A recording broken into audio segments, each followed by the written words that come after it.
الله أكبر الله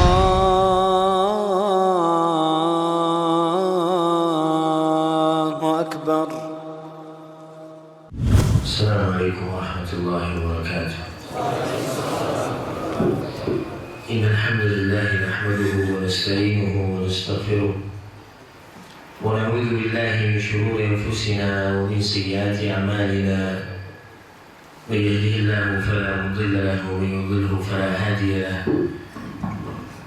وأشهد أن لا إله إلا الله وحده لا شريك له وأشهد أن محمدا عبده ورسوله صلى الله عليه وعلى آله وصحبه أجمعين. أما بعد، بیان شروع کرنے سے پہلے میں فضیلت شیخ مقصود الحسن حفظہ اللہ سے اجازت مانگنا چاہتا ہوں کہ میں یہ بیان ان کے سامنے کر رہا ہوں. یہ احتراماً میں یہ بات کہہ رہا ہوں کیونکہ وہ ہمارے بزرگ ہیں، علم میں اور عمر میں ہم سے زیادہ ہیں.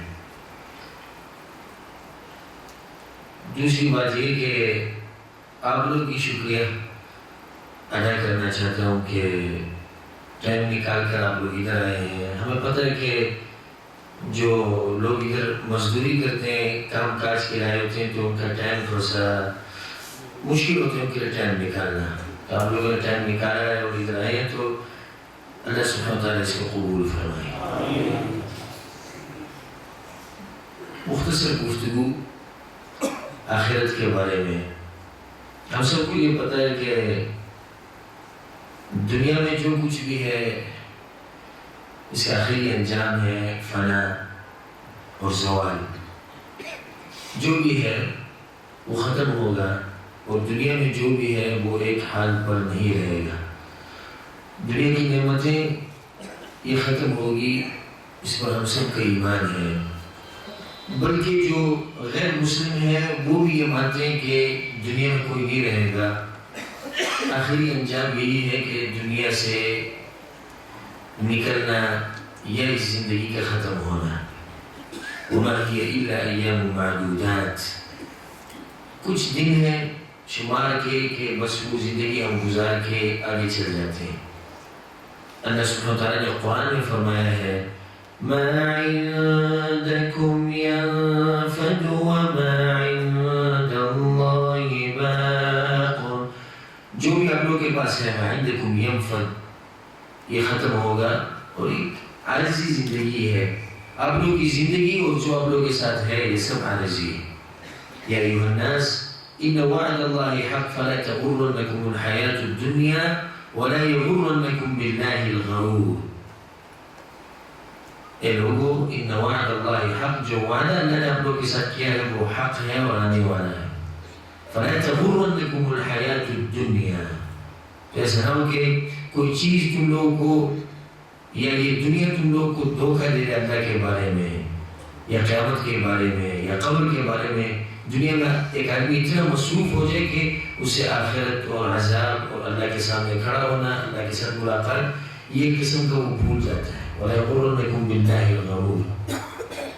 تو بعض علماء یہ فرماتے ہیں، اور یہ بہت ہی حکمت کی بات ہے، اور اگر آدمی اس میں سوچے، فرماتے ہیں النَّاسُ نِيَامٌ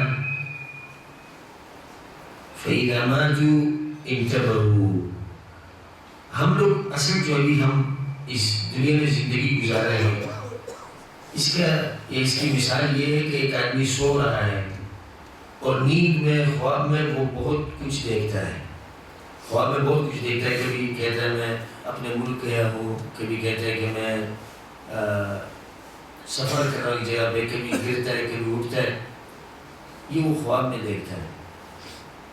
لیکن جب اٹھتا ہے خواب سے تو خود یہ سوچ کے ہنستا ہے کہ میں تو خواب میں تھا اور خواب دیکھ رہا تھا. نہ میں کسی ملک گیا ہوں، نہ کہیں اور سفر کیا، نہ میں گرا ہوں. زندگی کی مثال بھی اسی طرح ہے. ابھی ہم لوگ سو رہے ہیں اور جیسے خواب میں ہم لوگ بہت کچھ دیکھتے ہیں، ابھی ہم وہی دیکھ رہے ہیں. گھر بنانا، زمین خریدنا، پیسے جمع کرنا، بچے زیادہ ہونا، شادیاں زیادہ کرنا، لیکن جس دن ملک الموت آئیں گے ہم سے روح لینے کے لیے، اس دن ہمیں یہ پتہ لگ جائے گا کہ ہم لوگ تو خواب میں تھے، ابھی ہم اٹھے۔ یہ جو زندگی ہم گزار رہے ہیں اس کی مثال وہی خوابوں والی زندگی ہے۔ تو اس کے بارے میں مختصر آپ لوگوں کو کچھ بتانا چاہتا ہوں تاکہ ہم لوگوں کے دل میں ایک شوق پیدا ہو جائے اور آخرت کے لیے تیاری کی کوشش کریں۔ انسان جب دنیا میں زندگی گزارتا ہے تو اس پر 3 احوال آتے ہیں۔ ایک حال وہ ہے جو پیدائش سے پہلے، دوسرا حال یہ ہے جو پیدائش کے بعد ہے جب دنیا میں آتا ہے، اور تیسری حالت یہ ہے کہ موت کے بعد جو ہے۔ یہ 3 احوال انسان پر آتے ہیں۔ ایک تو پیدائش سے پہلے وہ کیسے تھا، کہاں پر تھا، وہ ایک الگ مسئلہ ہے، الگ موضوع ہے، ہم اس کے بارے میں بات نہیں کر رہے ہیں۔ دوسری حالت جب وہ ماں کے پیٹ سے نکلا اور وفات ہونے تک دنیا میں رہا۔ تیسری حالت جو ہے وہ موت کے بعد ہے۔ پہلی حالت کو سوچ کریں، وہ پیدائش سے پہلے، دوسری وفات کے بعد۔ یہ 2 حالات جو ہے، پہلی اور تیسری، ان کے بیچ میں جس حال نے ان دونوں کو ملایا ہے وہ یہ بیچ والا ہے، اور وہ اس دنیا میں زندگی گزارنا ہے۔ اس دنیا میں زندگی کی مثال اس طرح ہے جیسے یعنی آپ ایک نہر پہ گزرنا چاہتے ہیں یا ایک دریا پہ گزرنا چاہتے ہیں، اور دریا پہ یا نہر پہ ایک پل بنا ہے جس کو عربی میں کوبری کہتے ہیں، ایک کوبری بنا ہے۔ تو اب یہاں سے اس طرف سے اس طرف جانے کے لیے اس کوبری کو یا اس پل کو استعمال کرنا پڑتا ہے۔ لیکن اگر ایک آدمی آئے اور اسی کوبری پہ کھڑا ہو جائے، اس پل پہ کھڑا ہو جائے کہ نہیں میں ادھر ہی رہوں گا، اس کے بارے میں آپ لوگوں کو کیا خیال ہے؟ یہ آدمی کے دماغی توازن شاید خراب ہوگا، کیونکہ یہ جو بیچ میں کھڑا ہے یہ تو خطرناک جگہ ہے، اور یہ ایک عارضی ٹائم کے لیے ہے، صرف گزرنا ہے اس طرف، بس صرف اس طرف گزرنا ہے۔ یہ زندگی بھی ایک پل کی مثال ہے ہماری۔ آخرت تک جانے کے لیے یہ راستہ استعمال کرنا لازم ہے، لیکن ادھر آدمی کھڑا نہیں ہو سکتا کہ میں ادھر ہی رہوں گا۔ اس لیے رسول صلی اللہ علیہ وسلم نے حدیث میں کہا ہے، مالی ولی دنیا و مالی دنیا و مالی، میری یا دنیا کے ساتھ میرا کوئی کام نہیں اور دنیا کا میرے ساتھ کوئی کام نہیں۔ نہ میں دنیا کو جانتا ہوں نہ دنیا مجھے جانتی ہے۔ انما مثلی و مثل الدنیا، میری مثال اور دنیا کی مثال اس طرح ہے، ایک آدمی سفر پر نکلا اور ایک جگہ پہ وہ آرام کرنا چاہتا ہے تو جا کے ایک درخت کے سائے میں بیٹھ جاتا ہے، پھر جاتا ہے۔ کیا آپ نے کسی مسافر کو دیکھا ہے کہ وہ ایک ایسی جگہ پہ جہاں پہ وہ آرام کے لیے کھڑا ہو ادھر کھڑا رہے؟ دیکھا ہے کبھی ایسے مسافر کو؟ اگر آپ نکلے مثال کے یہاں سے قصیم سے ریاض جانے کے لیے، بیچ میں آپ لازم کھڑے ہوتے ہیں کہیں پر پیٹرول پمپ پر یا کسی ہوٹل میں، سب اس طرح کھڑے ہوتے ہیں آرام کرنے کے لیے، لیکن کیا کوئی ادھر یعنی بس اسی جگہ کو اپنا سکن یا اپنے رہنے کی جگہ مان کے ادھر رہے، تو اس کو ہم کہیں گے کہ یہ آدمی اپنے مقصد کو نہیں پہچان سکا، اگر اس کا مقصد تھا ریاض تک پہنچنا۔ تو یہ درخت کے سائے میں بیٹھنا، یہ مسافر ایک وقت ایک ضرورت کے اس میں بیٹھتا ہے، یہ پہلی بات ہے۔ دوسری بات یہ ہے کہ درخت کا سائے بھی ہمیشہ نہیں رہتا، درخت کا سایہ ہمیشہ تو نہیں رہتا، ایک ٹائم میں درخت کا سایہ آتا ہے پھر نہیں ہوتا سایہ۔ اسی طرح ہماری مثال ہے، ہم مسافر ہیں، ہم مسافر ہیں۔ آپ لوگوں نے دیکھا ہوگا، خاص کر ہمارے جو لوگ ہیں پاکستان، انڈیا، افغانستان کے، جب ان کے پاس کو لوگ جاتے ہو تو اس کے مثال کے روم میں دیکھو، اس کا سامان دیکھو، ایک عارضی سے اس نے بنایا ہوتا ہے، اس کی بستر کوئی اتنی خاص نہیں ہوتی اور وہ چارپائی کوئی اتنی خاص نہیں ہوتی، تو اس کو بولو بھائی کہ اپنے لیے کوئی اچھا سا بستر خریدو، چارپائی کی کوئی بندوبست کرو۔ وہ کہتے ہیں یہ ہم مسافر ہیں، ویسے بھی یہاں سے جائیں گے، کہتے ہیں نہیں کہتے۔ اسی طرح ہمیں دنیا کے بارے میں بولنا چاہیے، ہم سعودی عرب میں یہ بول رہے ہیں کہ ہم مسافر ہیں، لیکن دنیا کے بارے میں ہم یہ کہنا چاہیے۔ کوئی ہم سے پوچھے کہ تم دنیا کی طرف زیادہ کیوں نہیں توجہ دے رہے، کیوں تمہیں دنیا کی محبت جو تمہارے دل میں نہیں ہے، تو ہم جواب یہی دیں گے کہ دنیا میں ہم ایک مسافر کی مثال ہے ہماری، یہاں سے ایک دن تو جانا ہے، یہ تو ہم سب کا ایمان۔ دوسری بات یہ اگر ہم سوچیں، قرآن میں رب العالمین نے کبھی بھی قرآن میں اس دنیا کی دنیا کا تذکرہ تو بہت جگہوں پہ کیا رب العالمین نے، لیکن اس کی تعریف نہیں کی۔ اس طرح اللہ تعالیٰ نے اس کو کہا متاع الغرور، دھوکے کا ایک سامان ہے، دھوکے کا سامان ہے، تھوڑی دیر کے لیے ہوتا ہے پھر ختم ہو جاتا ہے۔ اس اللہ نے مثال سے کہ وَضْرِبْ لَهُم مَثَلَ الْحَيَاةِ الدُّنْيَا كَمَاءٍ أَنزَلْنَاهُ مِنَ السَّمَاءِ فَاخْتَلَطَ بِهِ نَبَاتُ الْأَرْضِ فَأَصْبَحَ هَشِيمًا تَذْرُوهُ الرِّيَاحُ وَكَانَ اللَّهُ عَلَى كُلِّ شَيْءٍ مُقْتَدِرًا۔ دنیا کی مثال ایسی ہے جیسے کسان کھیتی باڑی کرتا ہے، پھر اس کے بعد جب وہ آتا ہے اور فصل کو دیکھتا ہے اور زمین کو دیکھتا ہے، خوش ہو جاتا ہے، پھل کو دیکھتا ہے، اور اس سرسبز زمین کو دیکھ کے وہ دن بہ دن خوش ہوتا رہتا ہے، لیکن ایک دم اچانک ایک طوفان، آندھی یا تیز ہوا آ کر اس ہر چیز کو ختم کر دیتی ہے۔ تو یہی دنیا کی مثال ہے۔ یہ دنیا بھی اسی طرح سرسبز ہے، جیسا حدیث میں دنیا حلوۃ خضرا، یہ دنیا سرسبز ہے اور بہت میٹھی ہے، لیکن ایک دم اچانک ایک طوفان آ کے اس ہر چیز کو ختم کر دے۔ طوفان کیا ہے؟ ملک الموت جب ہمارے پاس آتا ہے اور ہم سے روح لے گا۔ اللہ سبحانہ وتعالیٰ نے قرآن میں ایک دوسری جگہ پر فرمایا وَفَرِحُوا بِالْحَيَاةِ الدُّنْيَا وَمَا الْحَيَاةُ الدُّنْيَا فِي الْآخِرَةِ إِلَّا مَتَاعٌ۔ جو دنیا پرست لوگ ہیں وہ دنیا کو لے کے بہت خوش ہیں، حالانکہ دنیا کی جو زندگی ہے رب العالمین فرماتے ہیں إِلَّا مَتَاعٌ، سامان ہے، عارضی سامان، اس سامان کو استعمال کر کے ہم آخرت تک پہنچیں گے، بس فقط یہی۔ اعلموا انما الحياة الدنيا لعب ولهو وزينة وتفاخر بينكم وتكاثر في الاموال والاولاد۔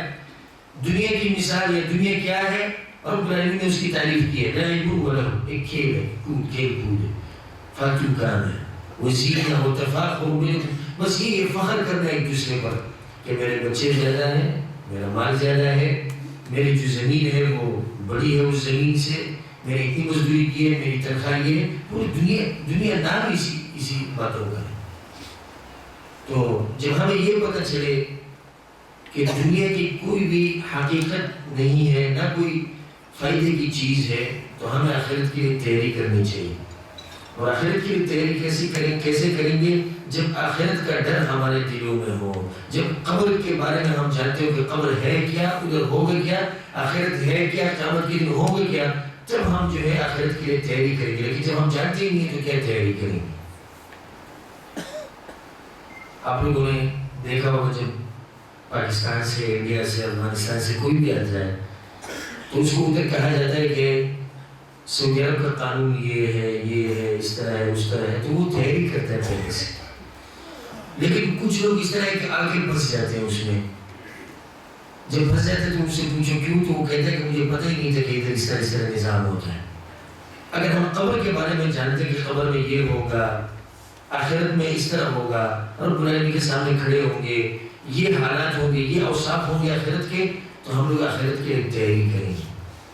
ہر آدمی یہی کہتا ہے کہ آخرت اور وفات اور قبر، جہنم، جنت، یہ الفاظ بہت آپ لوگوں نے سنے ہوں گے، لیکن بہت کم لوگ ہیں الا من رحمہ ربی کہ وہ آخرت کے لیے تیاری کریں گے، بہت کم ہے۔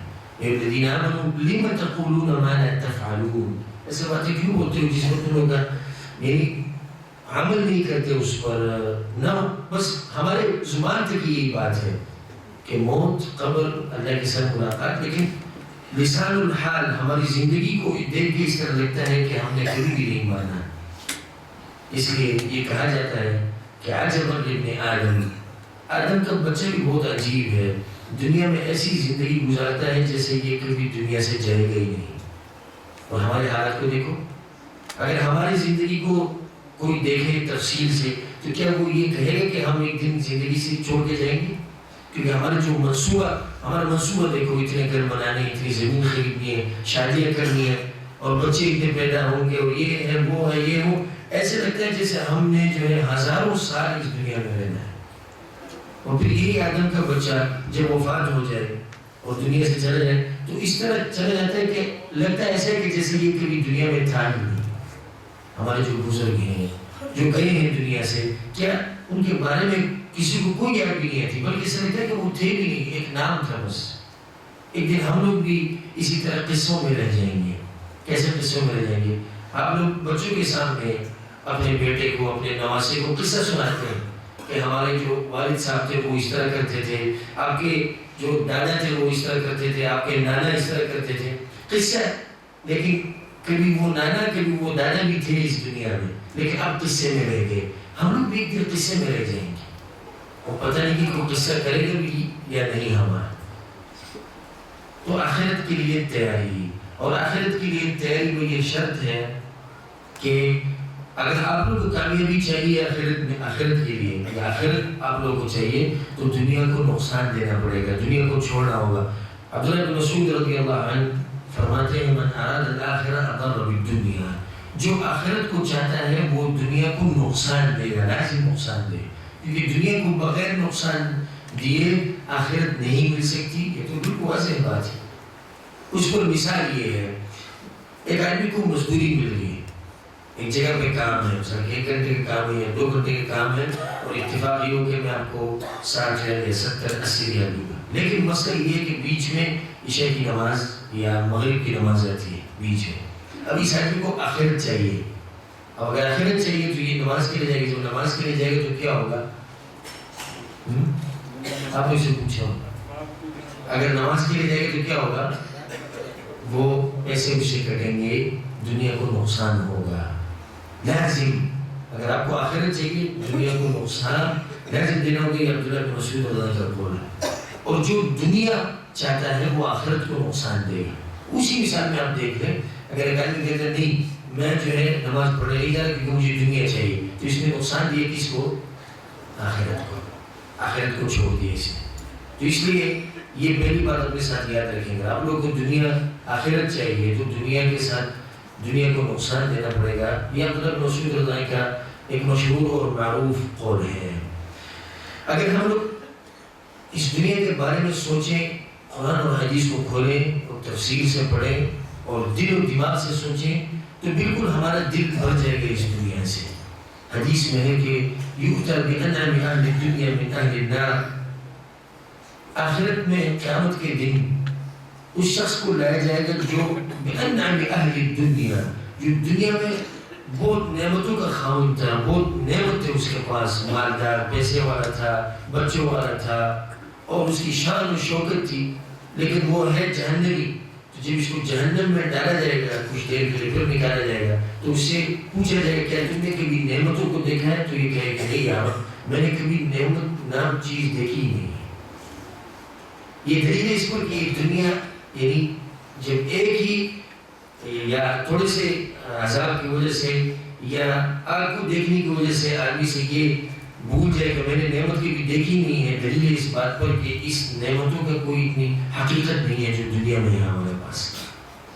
پھر اس شخص کو لایا جائے گا جو دنیا میں غریب تھا، فقیر تھا، اس کے پاس مسائل بہت تھے، شان و شوکت اس کی اتنی نہیں تھی، لیکن یہ کہ جنتی ہے. اس کو جنت دکھائی جائے گی. پھر اسے پوچھا جائے کہ کیا کبھی تم نے کوئی مصیبت دیکھی ہے، کوئی پریشانی دیکھی ہے؟ وہ کہے گا یا اللہ میں نے نہیں دیکھی کوئی مصیبت. دنیا کی نعمتوں کی وجہ سے عفوا آخرت کی نعمتوں کی وجہ سے اس سے دنیا کی نعمتیں جو ہیں وہ دنیا کی مصیبتیں بھول جائیں گی. دوسری بات یہ ہے کہ اللہ سبحانہ وتعالیٰ نے ہمیں امر دیا کہ آخرت کے بارے میں ایک دوسرے کے ساتھ مقابلہ کرنا.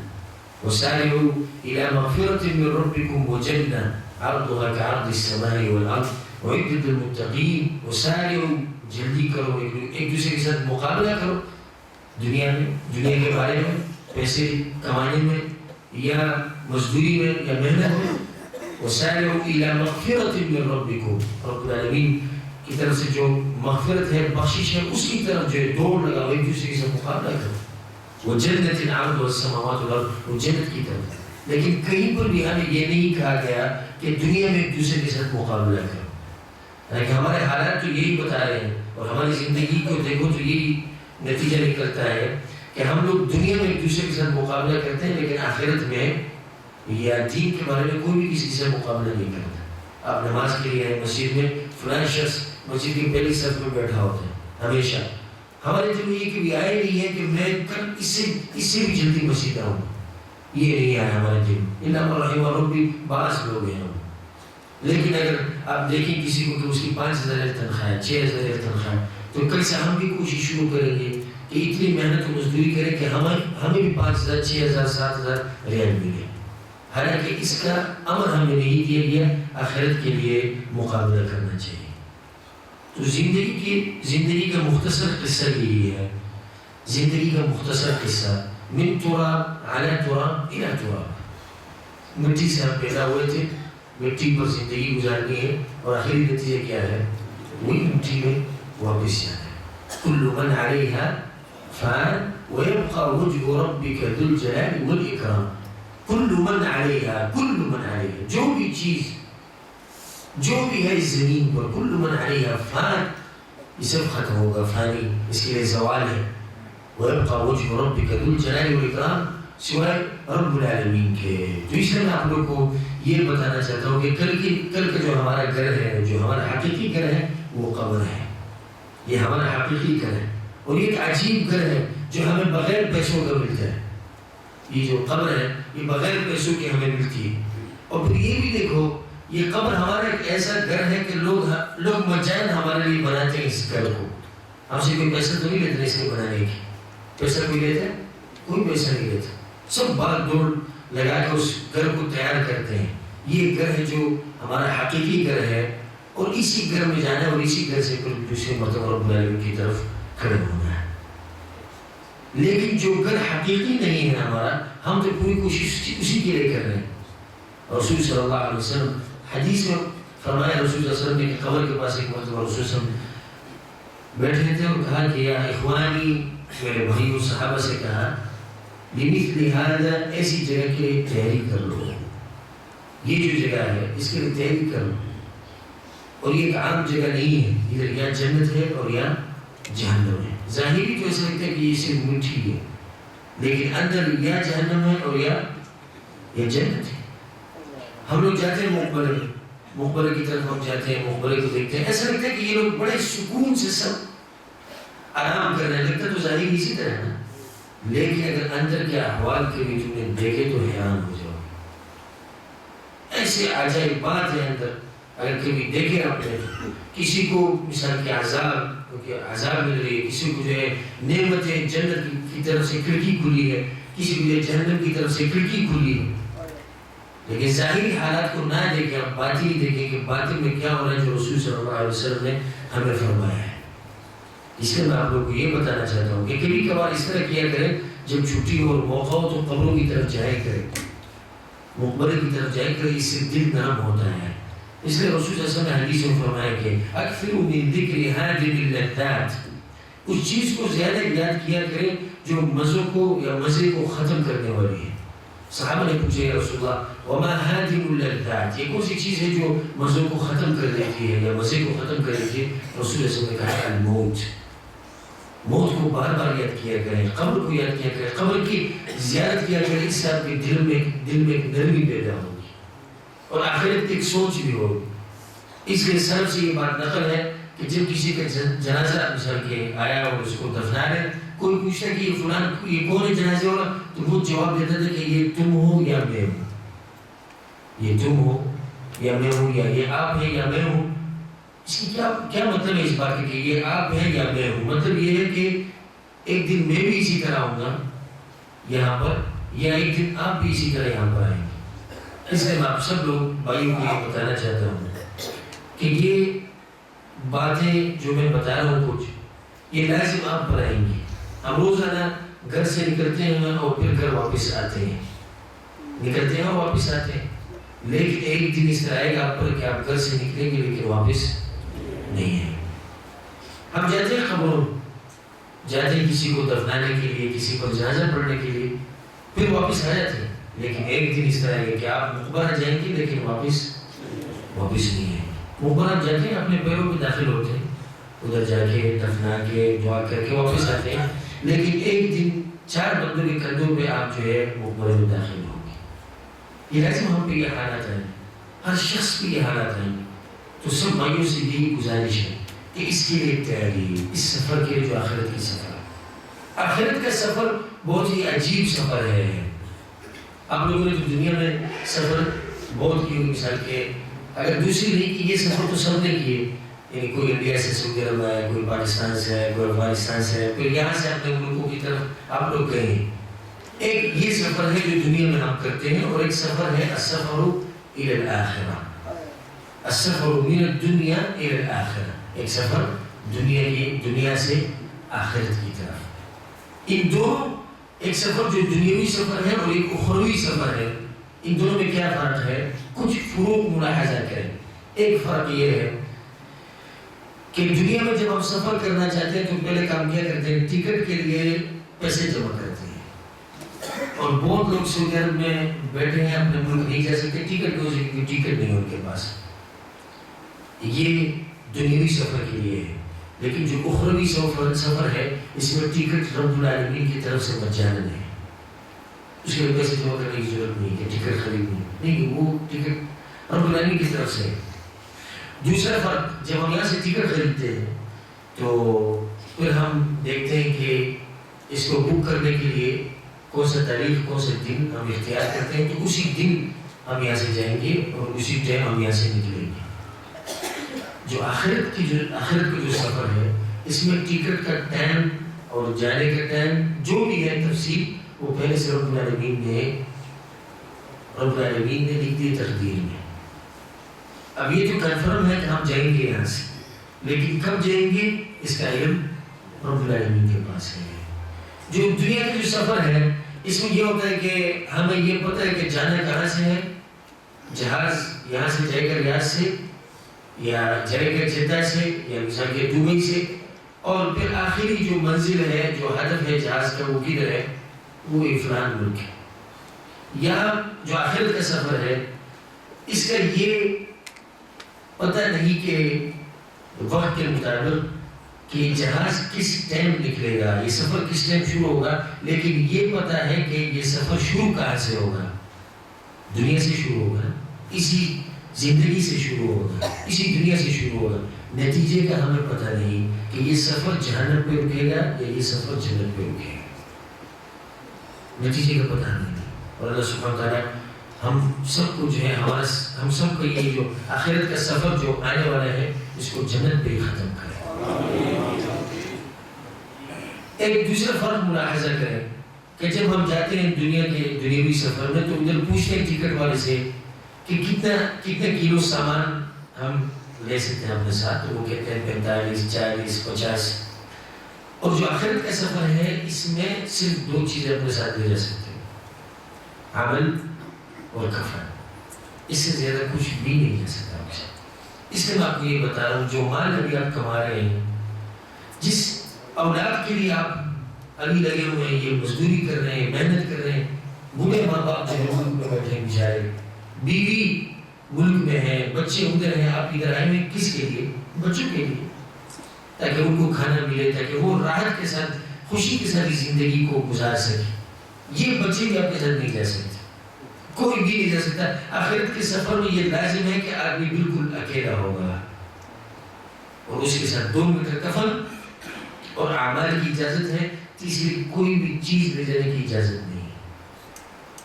یہ سفر ایک دن ہم پر آئے گا، لازم یہ سفر ہم بھی شروع کریں گے. ایک دن فون آئے گا میرے بارے میں، آپ کے بارے میں، السلام علیکم، السلام علیکم، میں فلان، کیا خدمت ہے، کیا فرمانا چاہتے ہیں؟ یار وہ فلان جو ہے وہ کل رات کو وفات ہوئی. آج نماز کے بعد، عصر کی نماز کے، ظہر کی نماز کے بعد اس مسجد میں اس کا جنازہ ہوگا. یہ ایک مرتبہ ہمارے بارے میں بھی کہا جائے گا، ہمارے بارے میں نہیں ہوگا. جن کے بارے میں بولا گیا ہے اسی طرح، کبھی وہ بھی ہمارے جیسے اس طرح بیٹھے تھے، لیکن ایک دن بولا گیا کہ یار وہ فلان جو ہے اچانک بس ہمارے ساتھ بیٹھا تھا اور ایک دم بس وفات ہوئی. اسی طرح ہمارے بارے میں بھی کہا جائے گا. اس آخرت کے لیے سوچ کریں کہ یہ سفر ایک دن لازم شروع ہونا ہے. عجیب بات یہ ہے کہ سفر کی شروعات ہی اتنے سخت مرحلے سے ہوگی کہ آدمی سوچتا ہے کہ یار جب پہلا مرحلہ اتنا سخت ہے تو آگے مرحلے پتہ نہیں کیسے ہوں گے. پہلا مرحلہ ہے وہ کون سا مرحلہ ہے؟ آخرت کے سفر میں پہلا مرحلہ کون سا ہے؟ قبر میں اترنا. اللہ اکبر. صرف اسی قبر کو دیکھو تو آدمی ڈر جاتا ہے کہ یار شروعات جب یہاں سے ہوگی تو پتہ نہیں آگے کون سے مراحل سے یہ بیچارہ گزرے گا. اس لیے امام حسن بصری رحمہ اللہ فرماتے ہیں کہ 2 راتیں اور 2 دن یہ انسان پر بڑے عجیب باتیں ہیں. بہت ہی سخت دن 2 اور سخت راتیں. ان سخت راتوں میں سے جو 2 ہیں ان میں سے ایک رات امام حسن بصری رحمہ اللہ نے ذکر کی ہے، وہ یہ جو پہلی رات ہوگی آپ قبر میں مردوں کے ساتھ گزاریں گے، وہ بہت سخت رات ہوتی ہے. پہلی رات آج آپ جو ہے مثال کی بیوی کے ساتھ تھے، اچھے بستر میں، کمبل، اے سی لگا ہوا ہے، نعمتوں میں، آس پاس میں بچے، اور کل آپ مردوں کے پاس پڑے ہیں. یہ رات بڑی عجیب رات ہوتی ہے. عجیب ایک تو یہ ہوتی ہے کہ پہلے مرتبہ آدمی ایسی نعمتوں سے اٹھ کے مٹی کے اندر آیا ہے. پہلی مرتبہ وہ بیوی بچوں کو چھوڑ کے ایسے لوگوں کا پڑوسی بن گیا جو باتیں بھی نہیں کرتے. ایسے لوگوں کا پڑوسی بن گیا ہے کہ جو ایک دوسرے کا حال بھی نہیں پوچھتے. حالانکہ بیچ میں مسافہ اتنا نہیں ہے، یہ بہت نزدیک ایک دوسرے کا، بہت نزدیک پڑوسی ہیں، لیکن ایک دوسرے کا حال نہیں پوچھ سکتے، نہ ایک دوسرے کے پاس جا سکتے ہیں، نہ ایک دوسرے کے ساتھ کسی مصیبت میں کھڑے ہو سکتے ہیں کہ چلو میں آپ کے ساتھ مدد کرتا ہوں تاکہ عذاب کم ہو جائے. جو پہلی رات ہوگی بڑی عجیب رات ہوگی. اور جو 2 دن امام حسن بصری رحمہ اللہ نے ذکر کیا کہ بڑے سخت دن انسان پر آتے ہیں. ایک وہ دن جس دن ملک الموت آئے گا اور آپ سے روح نکالے گا، کیونکہ روح نکلتے ہی آپ کو یا جنت کی بشارت اور یا جہنم، یا جنت اور یا جہنم. تیسری کوئی جگہ کسی کو معلوم ہے؟ ہاں اگر کسی کے پاس علم ہے تیسری، کہیں تیسری بات بھی ہے تو بتائیں. جب روح نکلے گی یا یہ من اہل الجنہ اور یا من اہل النار والعیاذ باللہ. اللہ سبحانہ وتعالی ہم سب کو اہل الجنہ میں سے شمار کرے. یہاں سے مرحلہ شروع ہوا آخرت کا. میں آپ کو یہ بتانا چاہتا ہوں کہ آپ میرے باتوں کو دل سے سنیں، اور جو بات دل سے سنی جاتی ہے وہ دل میں ہی واقع ہوتی ہے. اور میں اتنا دور سے آیا ہوں، ریاض سے آیا ہوں، آپ لوگوں کے پاس مہمان ہوں، اور مہمان کی مہمان نوازی کرنی چاہیے. یہ تو آپ سب کو پتہ ہے نا. میری مہمان نوازی یہ ہے کہ میرے باتوں کو غور سے سنو. بس میں دل سے نصیحت کر رہا ہوں تو دل کو کھولو تاکہ دل میں یہ نصیحت اترے. جس دن آپ جب صبح اٹھتے ہیں کپڑے پہنتے ہیں نا، یہ کپڑے پہنتے ہیں، کبھی شیشے میں دیکھتے ہیں، آئینے میں دیکھتے ہیں کتنا خوبصورت لگ رہا ہوں، کیسے لگ رہا ہوں. آپ کو یہ پتہ ہے کہ یہ کپڑے آپ خود اتاریں گے یا کوئی اور اتارے گا آپ سے؟ اس کا علم نہیں. لیکن ایک دن اس طرح لازم ہے کہ یہ کپڑے جو آپ نے پہنے یہ کوئی اور اتارے گا آپ سے. یہی انسان جو بڑے بڑے باتیں کرتا ہے دنیا میں یہ کروں گا، میں وہ کروں گا، یہ انسان پھر ایک چارپائی پہ لیٹا ہوتا ہے، ایک جگہ لیٹا ہوتا ہے، اور 2-3 بندے لگے ہوتے ہیں اس کو غسل دے رہے ہوتے ہیں، یہ کچھ نہیں بول سکتا. لیکن اگر یہ زندہ ہوتا تو کسی کی مجال تھی کہ یہ کرتا، اس کے کپڑے کاٹ کے اس کو نہلاؤ، کوئی کر سکتا تھا؟ نہیں کر سکتا، اور نہ وہ اجازت دیتا اس کی. لیکن ایک دن یہ لازم آپ پر آئے گا کہ آپ کے ساتھ یہی حال ہوگا. پھر اس کے بعد کفن، اور پھر آپ کے بچے، آپ کے احباب، وہی لوگ آپ کو اٹھا کے قبر لے کے جائیں گے. وہی لوگ آپ کو اٹھا کے قبر لے کے جائیں گے. اس لیے رسول صلی اللہ علیہ وسلم نے حدیث میں فرمایا ہے کہ جب انسان وفات ہو جاتے تو قبر تک اس کے ساتھ کتنی چیزیں جاتی ہیں؟ 3. کون سی؟ مال، اولاد، عمل. تو 2 جو ہے وہ واپس آ جاتی ہے اور ایک ہی رہتا ہے، وہ ہے عمل. جو چیز ہمارے ساتھ باقی رہتی ہے اس کی ہم نے کبھی سوچ نہیں کی ہے، اور جو آنے والی ہے ہم اس کا سوچ رہے. یہی اولاد، یہی بچے، یہی بیوی، یہ آپ کے ساتھ قبر میں ایک رات نہیں گزار سکتے. اگر کسی کو یاد ہے تاریخ میں ایسا کوئی واقعہ کہ بچے نے باپ کے ساتھ قبر میں پہلی رات گزاری ہو، یا بیوی نے شوہر کے ساتھ یا شوہر نے بیوی کے ساتھ، تو ہمیں بتا دیں. کسی کو ایسا واقعہ یاد ہے کہ وہ فلان جو ہے اپنے باپ کے ساتھ بہت محبت کرتا تھا، کیونکہ باپ نے پوری عمر سعودی عرب میں گزاری تھی، اس کے لیے مزدوری محنت، تو اس وجہ سے اس نے پہلی رات جو ہے اپنے باپ کے ساتھ قبر میں گزاری کی. سنا ہے آپ لوگوں نے؟ بلکہ زیادہ تر تو ایسا ہوتا ہے جو ہمارے بھائی ہیں باہر ملکوں میں، ان کے والدین وفات ہو جاتے ہیں اور یہ بیچارے جنازے تک نہیں پہنچ سکتے. یہ انسان اس کو قبر میں رکھ کے اس کے بیوی بچے واپس رہتے ہیں، اس کا مال جو ہے وہ بھی قبر تک جاتا ہے. ایک آدمی ہے، اس کے پاس طاقت ہے، مال زیادہ، گاڑیاں اور جو سیکورٹی ہے، جتنی بھی چیزیں قبر تک جا سکتی ہے، لیکن کیا یہ مال قبر کے اندر رکھا جا سکتا ہے؟ نہیں. اور اس کے ساتھ اندر عمل ہی رہ جاتا ہے. ادھر ایک حدیث میں آپ لوگ کو سنا دیتا ہوں. حدیث یہ ہے امام ترمذی رحمہ اللہ علیہ کا ہے، ابو سعید خدری رضی اللہ عنہ کی حدیث ہے. اگرچہ اس کی سند میں تھوڑا سا مقال ہے. رسول صلی اللہ علیہ وسلم اس حدیث میں فرماتے ہیں کہ ایک مرتبہ رسول صلی اللہ علیہ وسلم مسجد میں آئے، مسجد نبوی میں داخل ہوئے تو کچھ جوان لوگوں کو دیکھا جو بیٹھے تھے، وہ ہنس رہے تھے، ایک دوسرے کے ساتھ گفتگو پہ ہنس رہے تھے. تو رسول صلی اللہ علیہ وسلم نے کو فرمایا کہ آپ لوگ آخرت کو اور موت کو یاد کرتے تو ہنستے نا. اگر آپ لوگ آخرت کو یاد کرتے اور موت کو یاد کرتے تو آپ لوگ ہنستے نا. پھر آگے حدیث میں فرمایا ہے فَإِنَّهُ لَمْ يَأْتِ عَلَى الْقَبْرِ يَوْمًا إِلَّا تَكَلَّمَ فِيهِ. ہر روز یہ قبر جو ہے کچھ باتیں کرتا ہے. یہ قبر جو ہے یہ کچھ بولتا ہے انسانوں کو. ایک بات یہ کہتا ہے کہ انا بیت الغربہ، انا بیت الوحدہ، انا بیت التراب. یہ قبر کی آواز ہے، انا بیت الغربہ. اس کا مطلب یہ کہ قبر یہ کہتی ہے کہ میں کسی کو جانتا نہیں ہوں، میں کسی کے ساتھ یعنی کسی کے ساتھ دوستی یا واسطہ ادھر کچھ بھی نہیں چلتا. جتنے بھی لوگ ادھر آتے ہیں میں ان کو جانتا نہیں. دوسری انا بیت الوحدہ، میرے پاس جو بھی آتا ہے وہ اکیلا آتا ہے، دو یا تین یا کوئی اس کے ساتھ نہیں آ سکتا. لازم اگر ادھر آنا ہے تو کیا کرنا ہے؟ ایک ہی شخص آئے گا، دو نہیں آ سکتے. انا بیت التراب، میں مٹی والا گھر ہوں. ابھی ہمیں کوشش کریں اپنے گھر بنائے، رخام لگاؤ، یہ لگاؤ، وہ لگاؤ، لیکن یہ مٹی والا گھر ہے. اس لیے کچھ علماء عجیب بات فرماتے ہیں کہ اے انسان تو مٹی، اور جب قبر میں رکھا جائے گا تو نیچے کیا؟ مٹی، اوپر مٹی، دائیں مٹی اور بائیں مٹی اور تو بھی مٹی.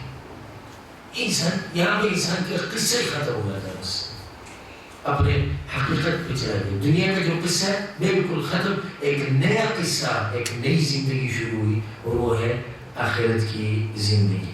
میں اپنے موضوع کو زیادہ دور نہیں دینا چاہتا کیونکہ شیخ محترم بھی بیٹھے ہیں، لیکن آخر میں بس بیان کے آخر میں آپ لوگ کو یہی نصیحت کرنا چاہتا ہوں کہ یہ قبر کی زندگی کو اپنے سامنے رکھیں، آخرت کی زندگی کو سامنے رکھیں. پھر اس کے بعد جو زندگی ہے اللہ اکبر، رب العالمین کے سامنے کھڑا ہونا. یوم یقوم الناس لرب العالمین، وہ دن جب لوگ رب العالمین کے سامنے کھڑے ہوں گے. کتنا عجیب دن ہوگا. ہر چیز کے بارے میں پوچھا جائے گا، حساب کتاب. ایک دن ہم سب کے سامنے آنے والا ہے. ایک دن ہم رب العالمین کے سامنے کھڑے ہوں گے. حدیث میں ہے کہ رسول صلی اللہ علیہ وسلم فرماتے ہیں ما منکم من احد، آپ لوگوں میں سے جو بھی شخص ہے سیکلمہ ربہ، اس کا رب اس کے ساتھ ڈائریکٹ باتیں کرے گا. لیس بینہ و بین ربہ ترجمان، بیچ میں ترجمان بھی نہیں ہوگا. ڈائریکٹ آپ کی باتیں رب العالمین کے ساتھ ہوں گی.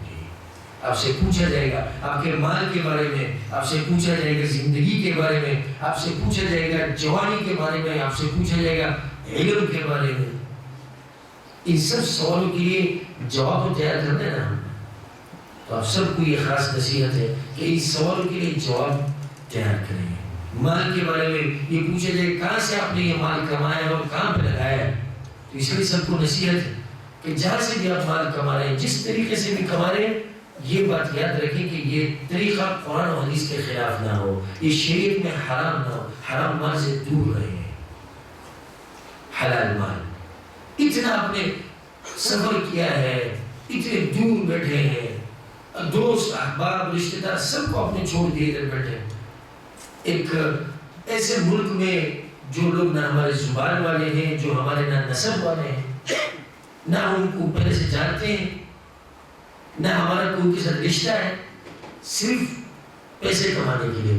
لیکن اتنے بڑے لمبے سفر کے بعد اور اتنے مشکلوں کے بعد جو پیسہ تم لے کے جا رہے ہیں وہ حرام ہو تو کیا فائدہ آپ کے سفر کا. یعنی صرف سعودی عرب آپ گناہ کمانے کے لائے ہوئے تھے؟ دوست کو احباب کو آپ نے اس لیے چھوڑا تھا کہ گناہ کما کے لے کے جائیں؟ تو ہم نے بہت بھائیوں کو اور دوستوں کو دیکھیں کہ آج کل وہ لوگ یہ نہیں سوچتے کہ حرام ہے حلال ہے، لیکن پیسہ جیب میں آنا چاہیے، خاص کر کمپنیوں میں. اور مجھے اس طرح لگ رہا ہے اللہ عالم کہ غالباً جو ادھر بھائی بیٹھے ہوئے یہ کمپنیوں والے ہیں. اور کمپنیوں میں یہ حاضری لگوانا جھوٹ کی یہ ایک عام سے طریقہ بن گیا ہے. چلو میری طرف سے تم بھی لگا دو کہ میں حاضر ہوں، آتا نہیں مزدوری کے لیے، حرام ہے. کفیل کہتا ہے، مدیر کہتا ہے، مینیجر کہتا ہے کہ جا کے سامان لے کے آؤ میرے لیے، یہ فلان چیز لے کے آؤ، یہ لے کے جاتا ہے. دکانوں والے کو بولتا ہے اس میں زیادہ پیسے لے لو، یہ دکانوں والے سے اس کے اتفاق ہوتا ہے، یہ حرام ہے. اور اس طرح بہت مثالیں ہیں. میری موضوع یہ نہیں ہے لیکن ایک بس اشارہ کر دیا میں نے اس کا کہ حرام کو چھوڑ، کیونکہ اس کے بارے میں پوچھا جائے گا کہاں سے کمایا اور کہاں پر لگایا، یہ بھی ایک سوال ہے. چلو ہم نے حلال مال ہی کمایا، اب یہ تو پہلے سوال کا جواب ہے کہ مال میرا کیا ہے، حلال ہے، لیکن لگایا کہاں پر؟ لگایا کچھ لوگ والعیاذ باللہ پیسے کما کے، حلال پیسے، مزدوری محنت کر کے، لوگوں کی باتیں سن کے، ان سخت حالات میں پیسے کما کے آخر میں کہ ٹی وی خرید کے اور پاکستان انڈیا اپنے ملک بھیج دیا. لگایا کہاں پر؟ ڈش لگا دی. لگایا کہاں پر؟ روزانہ جو ہے حرام کے کسی کام میں لگایا. یہ مثال کہ آج کل کے جو فتنہ نکلا ہے موبائل کو انٹرنیٹ کا، اور سب بھائیوں کو میری گزارش ہے اور درخواست ہے اور منت ہے آپ سب سے کہ اللہ کے بندوں یہ موبائلوں سے جتنا دور رہو گے، جتنے دور رہو گے اتنے تم لوگ رب العالمین کے نزدیک رہو گے. خاص کر یہ جو فیس بک نکلا ہے آج کل، اور یہ ٹویٹر اور یہ یوٹیوب، اس نے لوگوں کا، مجھے معاف کرنا اگر میری تعبیر سخت ہو، اس نے لوگوں کا بیڑا غرق کر دیا ہے. کہاں سے کہاں تک لوگوں تک پہنچا دیا ہے. نہ اب مسجدوں میں کوئی آ رہا ہے، نہ کوئی قرآن کی تلاوت کر. پہلے جب ہمارے پاس یہ موبائل نہیں تھے تو ہم اسی ٹائم میں جو موبائل ہم دیکھتے ہیں قرآن پڑھ لیا کرتے تھے کبھی کبھار. لیکن اب وہ کبھی کبھار کی تلاوت بھی نہ رہی. اس وجہ سے فیس بک کی برکت سے، کیونکہ ہم فیس بک دیکھتے ہیں. والعیاذ باللہ کچھ لوگ باتھ روم میں بیٹھ کے فیس بک دیکھتے ہیں. یہ سوچا باتھ روم میں بیٹھ کے ادھر جو شیطانوں کا جو گھر ہے ادھر بیٹھ کے وہ دیکھ رہا ہے، فیس بک دیکھ رہا ہے، کیا بولا ہے کیا نہیں. اچھا اتنا دل میں نہیں ہے کہ اس میں رب العالمین کا نام آ رہا ہے، شاید رسول اللہ صلی اللہ علیہ وسلم کا نام ہے، قرآن کی آیت ہے، نہیں. وہ پورا جو ادب و احترام تھا وہ دل سے نکل گیا ان موبائلوں کی وجہ سے. یوٹیوب پہ ایک نام ڈال دو، جو چاہیے وہ آپ کے سامنے آ جائے گا. جو فحاشی اس میں ہے، اب کوئی یہ گارنٹی دے سکتا ہے کہ نہیں میں جو ہے آسمان سے اترا ہوں اور میں بڑا پرہیزگار انسان. عمر بن خطاب رضی اللہ عنہ فرماتے ہیں کہ کوئی مجھے کہے کہ آپ نے ایک کمرے میں بیٹھنا ہے ایک لونڈی کے ساتھ اکیلا، اور وہ لونڈی بھی کالی رنگ کی جس کے پاس کوئی خوبصورتی نہ ہو، تو عمر بن خطاب فرماتے ہیں کہ میں اپنے اوپر ڈر جاؤں اپنے اوپر کیسے نہ ہو مجھ سے کچھ ہو جائے. عمر بن خطاب کون ہے؟ عمر بن خطاب رضی اللہ عنہ جب شیطانوں کے سامنے حضرت بات جاتا تھا، وہ یہ بات فرما رہے کہ میں ایک کالی لونڈی کے ساتھ بھی جو ہے کمرے میں اکیلے نہیں بیٹھ سکتا. جب وہ یہ بات کہہ رہے تھے کیا ہم لوگ اپنے اوپر نہیں ڈرنا چاہیے؟ ڈر رہنا چاہیے یا نہیں؟ تو یہ سب نصیحت ہے. اچھا فیس بک چلانے کی ضرورت کیا ہے آپ کو؟ میں یہ سوال کرنا چاہتا ہوں. ایک آدمی ہے وہ ایک تجارت کر رہا ہے، ایک آدمی ہے وہ کچھ اس کی بڑی بزنس ہے، یا ایک عالم ہے، عالم دین ہے، لوگوں کو مسائل بتا رہا ہے، یا ایک سیاسی شخصیت ہے، یا کوئی اس طرح اور یعنی جو با اثر با رسوخ شخصیت ہے، وہ کام کر رہا ہے، کوئی بات اس کی ضرورت ہے. لیکن ایک آدمی سارا انسان مزدوری کر رہا ہے اپنی، کوئی نہ اس کو جانتا ہے، بس یہ اپنے رشتہ داروں کے پیسے کما کے اس کو فیس بک کی ضرورت کیا ہے؟ بولے میں رابطہ رکھتا ہوں، میرے سے رابطہ رکھتے ہو تو اس کے لیے کچھ پروگرام ہوتے ہیں خاص، اس کو ڈال کے رابطہ رکھیے. لیکن یہ یوٹیوب اور فیس بک آج کل جو جس نے لوگوں کو رب العالمین سے دور کیا ہے، اس میں ایک یہ چیز ہے. یہ موبائلوں کی کوئی ضرورت نہیں ہے. واللہ عظیم یہ بڑے شیطان ہم نے جیب میں رکھے ہو. مسجد میں سلام پھیرنے کے بعد پہلے ہم ذکر کیا کرتے تھے، ایک زمانہ تھا. ابھی سلام پھیرنے کے بعد جو ہے موبائل کھول کے دیکھتے رہتے ہیں مسجد میں. یہ بھی کوئی سوچ نہیں تھی کہ رب العالمین کے گھر میں بیٹھے، جب گھر سے نکل کے بعد باہر دیکھنے اندر ہی نہیں گئے. سب بڑے نصیحت کہ جس کو ضرورت نہیں ہے جس کو کوئی ضرورت نہیں ہے وہ انٹرنیٹ کو استعمال نہ کرے، جس کو کوئی ضرورت نہیں ہے وہ ان موبائلوں کو استعمال نہ کرے۔ ایک شخص مجھے کہے کہ یار آپ نے ہم پہ پابندی لگا دی، یہ کیا بات ہوئی؟ اللہ نے نعمتیں دی، ہم اس سے فائدہ اٹھانا چاہیے۔ اللہ نے نعمتیں دی، فائدہ اٹھاؤ۔ اگر ضرورت ہے، ضرورت نہیں ہے تم فائدہ اٹھا سکتے ہو دوسرے طریقے سے۔ کچھ لوگ کہتے ہیں ہم بیانات سنتے ہیں، بیانات تو اس موبائل میں بھی ہوتے ہیں، اس میں ہو سکتے ہیں نہیں، اس میں میموری لگاؤ، اس میں موبائل، اس میں بھی سن سکتے ہیں۔ ویڈیو دیکھتا ہوں، اس میں بھی ویڈیو دیکھ سکتے ہیں۔ کیا ضرورت ہے کہ آپ نے یہ والا موبائل خریدا جو ٹچ والا آج کل چل رہا ہے؟ یہ نصیحت انشاءاللہ اس نصیحت پہ عمل کرو گے یا نہیں؟ دوسری خاص نصیحت میری سب بھائیوں سے یہ ہے، داڑھی کے بارے میں ہے۔ ابھی تھوڑی دیر پہلے میں نے کہا کہ ہم ایک دن ہمیں قبر میں رکھا جائے گا، کہا ہے لکھا؟ تو ہم سب اس دن کے بارے میں بڑے فکر مند ہیں کہ جب ہمیں قبر میں رکھا جائے گا اور یہ لوگ واپس ہو جائیں گے اور ان کے قدموں کی آواز ہم سن لیں گے، سبحان اللہ کتنا عجیب وقت ہوگا وہ کہ یار دنیا میں تم نے چھوڑ دیا کیا، سب لوگوں نے چھوڑ دیا۔ پھر دو فرشتے آئیں گے، منکر و نکیر، سوالات و جوابات ہوں گے اور زندگی کا خلاصہ تھوڑی دیر میں نکلے گا، پوری زندگی کا خلاصہ تھوڑی دیر میں نکل جائے گا۔ تو داڑھی کے بارے میں یہ نصیحت ہے، جب ایک انسان کو وفات ہوتا ہے تو کچھ علماء یہ فرماتے ہیں کہ اس مسئلے میں اختلاف ہے کہ اگر اس کے ناخون بڑے ہو تو ناخون کاٹنا مستحب ہے، اگر اس کے مونچھے بڑے ہو تو مونچھے چھوٹے کرنا کیا ہے، مستحب ہے۔ کچھ علماء کی یہ رائے ہے۔ اب میں آپ لوگوں سے یہ سوال کرتا ہوں، بیٹا کو وفات ہو، اس کے ناخون بڑے تھے چھوٹے کر دے، کوئی بات نہیں۔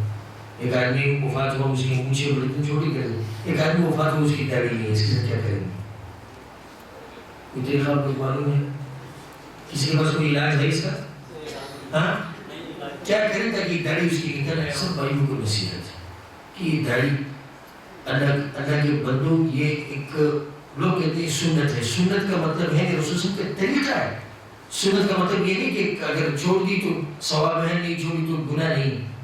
اس ایک بال لینا داڑھی سے، ایک بال، یہ گناہ کبیرہ ہے، گناہ کبیرہ، کیونکہ اس پر وعید ہے، خالف الیہود والنصارى، خالف المجوس، یہود و نصارہ کی مخالفت کرو، مجوس کی مخالفت کرو۔ ہم لوگ خاص کر یہ انڈیا کے فلموں نے اس نے بہت لوگوں کو خراب کر دیا ہے، گھر کے ماحولوں کو خراب کر دیا ہے، ہماری شکلوں کو بگاڑ دیا ہے، ہمارے جو اسلامی رسم و رواج ہے اس کو ختم کر دیا ہے۔ ہمارا معاشرہ بالکل ایک فلمی معاشرہ بن گیا ہے، بالکل ایک فلمی معاشرہ۔ یہ قصہ تو آپ لوگوں نے سنا ہوگا، ایک شخص فرما رہے تھے کہ میں جب گھر آیا اور میری والدہ وفات ہوئی تھی تو ایک ایسا موقف میں نے دیکھا کہ بس میں حیران رہ گیا۔ موقف کیا تھا؟ بولا کہ جب میں گھر آیا میری چھوٹی بیٹی تھی، اس کے ساتھ میں بیٹھا، اس کو پتا تھا کہ دادی وفات ہو گئی، تو کہہ رہے کہ وہ بیٹی میرے پاس آئی اور کہا کہ ابا جان دادی کو جو ہے کب جو ہے جلائیں گے جیسے کہ ہندو لوگ جلاتے ہیں۔ اچھا یہ اس نے کہاں سے سنا ہے، کہاں پر دیکھا ہے؟ باپ نے سکھایا اس کو؟ نہیں، باپ نہیں سکھایا، لیکن باپ نے کچھ لوگوں کو کہا ہے کہ وہ اس کو سکھا رہے ہیں۔ کس کو کہا ہے؟ یہی فلموں والوں کو۔ گھر میں ڈش فلم یہ جب چلتے ہیں تو اس کی کرامات یہی ہے، اس کا نتیجہ یہی نکلتا ہے کہ ان کا مزاج ہندو بن جاتا ہے، ان کا مزاج، ان کا معاشرہ ہندو والا معاشرہ بن جاتا ہے۔ تو سب بھائیوں کو نصیحت ہے کہ داڑھی یہ رسول صلی اللہ علیہ وسلم کا طریقہ، یہ پیغمبروں کا طریقہ، اس کو چھوڑ دیں، اس کو معاف کر دیں۔ رسول صلی اللہ علیہ وسلم نے حدیث میں کہا ہے اس کو معاف کر دیں۔ معاف کرنا کیا ہوتا ہے؟ ایک کینچی سے معاف کر دو اور بلیڈ معاف کر دو، اس کو بلیڈ نہ لگاؤ، کینچی نہ لگاؤ، معاف کر دو اس کو۔ آج کل میں نے دیکھا ہے کچھ لوگ داڑھی جو انہوں نے چھوڑ دی ہے، جو کھیل میں ہے یا مثال کے کوئی اور دنیاوی اس طرح کام ہے، تو میں خوش ہوا کہ چلو ماشاءاللہ ان لوگوں پہ کوئی بات اثر ہوئی ہوگی، اس نے داڑھی رکھ دی۔ تو پوچھا ان کے بارے میں کہ کیوں داڑھی رکھی، تو جواب ملا کہ یہ آج کل کا فیشن بنا ہوا ہے۔ سبحان اللہ، جب فیشن بنے گا داڑھی رکھنا تو بہت لوگ داڑھی چھوڑ دیں گے، لیکن جب سنت محمدی ہے اور محمد صلی اللہ علیہ وسلم کا طریقہ ہے تو تب بہت لوگ اس کو چھوڑنے میں بڑے، کوئی بولتا ہے پتہ نہیں بیوی کیا کہے گی، کوئی کہتا ہے کہ ماں باپ کیا کہیں گے، کوئی کہتا ہے کہ ملک والے کیا کہیں گے۔ حالانکہ تھوڑی دیر پہلے میں نے کہا کہ قبر میں آپ اکیلے ہی رہیں گے، کوئی آپ کے ساتھ نہیں رہے گا۔ جن کی وجہ سے آپ داڑھی نہیں رکھنا چاہتے، جن کی وجہ سے آپ اس حالت میں ہیں، یہ آپ لوگوں کے ساتھ قبر کو نہیں جا سکتی. یہ بڑی مختصر نصیحت تھی. اگرچہ نصائح اگر کوئی کہے کہ نصیحت کرو تو نصائح تو ایک عام لفظ ہے, نصیحتیں تو اتنی ہے کہ, لیکن یہ ہے کہ یہ قرآن کو ترجمے کے ساتھ پڑھا کرو, اس میں بہت زیادہ نصیحتیں ہیں. رسول صلی اللہ علیہ وسلم کے حدیثوں کو مطالعہ کریں. یہ جالیات والے جو مراکز ہیں ماشاءاللہ, ان کے ساتھ اپنا رابطہ رکھیں, خصوصی رابطہ ان کے ساتھ رکھیں, ان کے دروس سے مستفید ہوا کریں. کتنی بڑی نعمت ہے رب العالمین کی کہ آپ کے پاس گاڑی ہے, آپ کو گھر سے اٹھا کے ادھر لے کے, آپ کے لیے کھانے کا انتظام بھی کیا ہے, آپ کو ہدیہ بھی دے رہے ہیں, آپ کو گفٹ بھی دے رہے ہیں, آپ کو واپس پہنچا دیں گے, اور کیا چاہیے آپ لوگوں کو. لیکن کمی ہماری ہے, جالیات والے کی طرف سے کوئی بھی کمی نہیں. اب ہمارے اوپر حجت قائم ہو گئی. قیامت کے دن رب العالمین نے پوچھا کہ کیوں آپ لوگ دین نہیں سیکھنا چاہ رہے تھے, کیوں نہیں جا رہے تھے؟ کوئی جواب ہے ہمارے پاس؟ کہ گاڑیاں نہیں تھی, تو گاڑی کا بندوبست ہے نزدیک آس پاس میں, لیکن تو کہاں پہ نہیں ہے مجھے بتا دو. آپ لوگوں سے سوال ہے, کوئی ایسی جگہ آپ کو معلوم ہے جہاں پر کوئی بھی اسلامی مرکز نہ ہو؟ کوئی جگہ معلوم آپ کو؟ ہر جگہ پہ لوگ پہنچے ہیں. ان کے ساتھ رابطہ رکھیں.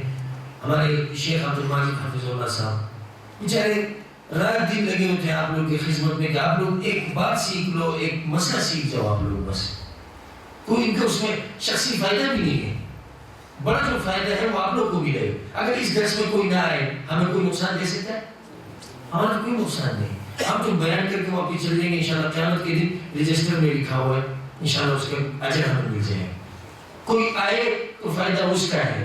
اس لیے آپ سب لوگوں کو نصیحت ہے کہ یہ جالیات کے مراکز سے اپنا رابطہ رکھیں. ان کا جو ٹائم ٹیبل ہے وہ مان لیں آپ کہ آپ آئیں شیخ کے پاس کہ شیخ محترم ٹائم ٹیبل کیا ہے, یہ دن ہے, یہ دن ہے, اس دن یہ درس ہے, وہ درس ہے. اس دروس میں شرکت کرنے کی کوشش کریں گے اس طرح نہیں انشاءاللہ. اللہ سبحانہ وتعالیٰ ہم سب کو اس پر عمل کرنے کی توفیق دے. اور میں اصل میں جو ہے آپ لوگوں نے اردو سے مجھے پہچانا ہوگا, میں پٹھان ہوں, تو اردو میں میرے تھوڑا سے کمی زیادتی ہوتی رہتی ہے, تو اس پر آپ سب سے معافی مانگنا چاہتا ہوں. ایسے ہمارا ایک ساتھی فرماتے ہیں, اس کو کسی نے کہا کہ آپ اردو میں بیان کریں, تو وہ تھوڑی دیر اس طرح چپ بیٹھا تھا. تو اس نے کہا کہ پٹھان جب پشتوں میں بات کرتا ہے یہ اس طرح جیسے اونٹ کو شلوار کو پہنا ہے. یعنی پٹھانوں کا یہ مسئلہ اس کے ساتھ اردو کے ساتھ یہ قدیم زبان چلا آ رہا ہے. عربی اچھی سیکھ لیتے ہیں, انگلش اچھی سیکھ لیتے ہیں, کوئی بھی زبان ہو دنیا کی وہ سیکھ جاتے ہیں, لیکن اردو کے ساتھ پتہ نہیں کیا مسئلہ ہے. کہ اگر میں نے کوئی الفاظ میں کوئی تعبیر کوئی غلط کی ہو تو اس کی معافی مانگتا ہوں آپ لوگوں سے. اور آخر میں رب العالمین کے شکر گزار ہوں, خاص شکریہ رب العالمین کا. پھر اس کے بعد مکتب جالیات النہضہ کا, اور خصوصاً شیخ عبد الماجد حافظ اللہ کا, کہ انہوں نے ہمیں موقع دیا, ہم کمزور لوگوں کو, اور ہمیں بلایا وہاں سے کہ آپ آئے اور ادھر بیان کریں. اور یہ سب ان کی آپ کے ساتھ محبت ہے. آپ لوگوں کے لیے وہ باہر سے لوگوں کو مبارک, شیخ محسود صاحب کو حافظ اللہ, ان کو باہر سے, ہمیں باہر سے صرف یہ کہ آپ لوگ کچھ نیا سنیں, کچھ نئے علماء دیکھیں تھا کہ آپ لوگوں میں جوش اور جذبہ ہے. لیکن نتیجہ یہ نکلے کہ آپ لوگ آہستہ اور کمزور ہو رہے ہیں, تو یعنی کبھی کے لیے شیخ بھی اور محنت نہیں کریں گے اور کوشش نہیں کریں گے. تو آپ لوگ بھی جذبے اور جوش کے ساتھ آئیں تو انشاءاللہ کل اور مہمان آئیں گے, دوسرے دن اور مہمان آئیں گے, اور انشاءاللہ یہ ایسا مرکز آباد رہے گا. ہمیشہ یہاں پہ نئے علماء آتے رہیں گے انشاءاللہ. اور خصوصاً میں شیخ محترم محسود حسین صاحب کا شکر گزار ہوں کہ وہ ادھر بیٹھے تھے, لیکن ادھر ان کے ادھر بیٹھنا اور میروں کے سامنے بیان کرنا یہ میرے لیے ایک شرف ہے کہ شیخ حافظ اللہ بیٹھے تھے اور میں نے بیان کیا. شیخ ہمارے بزرگ ہیں, اور شیخ سے آخر میں پھر معافی مانگتا ہوں کہ میں نے ان کے سامنے یہ الفاظ کہے. اللہ تعالیٰ عالم صلی اللہ علیہ وسلم.